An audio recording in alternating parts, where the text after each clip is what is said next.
Lokesh red book అన్నటువంటిది పెద్ద సంచలనమైంది. ఎప్పుడైతే ప్రజాగళంలో రెడ్ డైరీ అంటూ బిగిన్ చేసి ఎవరెవరైతే నిబంధనలకు విరుద్ధంగా ప్రవర్తిస్తారో, అత్యుత్సాహం ప్రదర్శిస్తారో, అధికార పార్టీకి దాసోహం అంటారో అట్లాంటి వాళ్ళు చట్టబద్ధంగా రాజ్యాంగబద్ధంగా పనిచేయని వాళ్ళ సంగతి తేలుస్తానంటూ అప్పటి నుంచి నోట్ చేస్తూ రావడం. దాంతోపాటు ఇప్పుడు ఏ ఊరికి ఆ ఊరు రెడ్ డైరీలు, అది అమలు, ఇదంతా చూస్తున్నాం. ఇప్పుడు రివర్స్ జరుగుతోంది. అందులో ఆ రోజున వాళ్ళందరూ కోపగించుకున్న కక్ష పెట్టుకున్నటువంటి వాళ్ళ మీద దాడులు, వ్యవస్థ నడుస్తున్న నేపథ్యంలో ఇప్పుడు వైఎస్ఆర్ కాంగ్రెస్ పార్టీ వాళ్ళు బ్లాక్ బుక్ ఏమన్నా పెడతారా? ఎందుకంటే ఇప్పుడు వీళ్ళు అదే పేరు పెట్టుకుంటే బాగోదు కదా, వీళ్ళు ఇంకో పుస్తకం పెడతారా?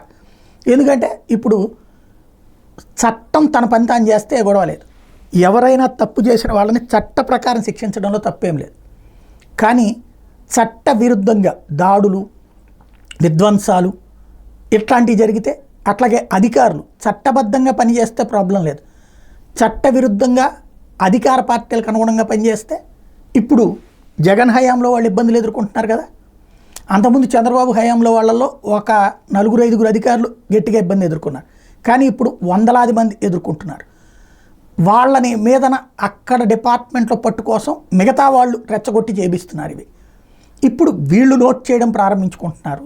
రాబోయేటువంటి రోజుల్లో ఇక వర్టికల్గా డివైడ్ అయిపోతుంది అన్నమాట స్టేటు.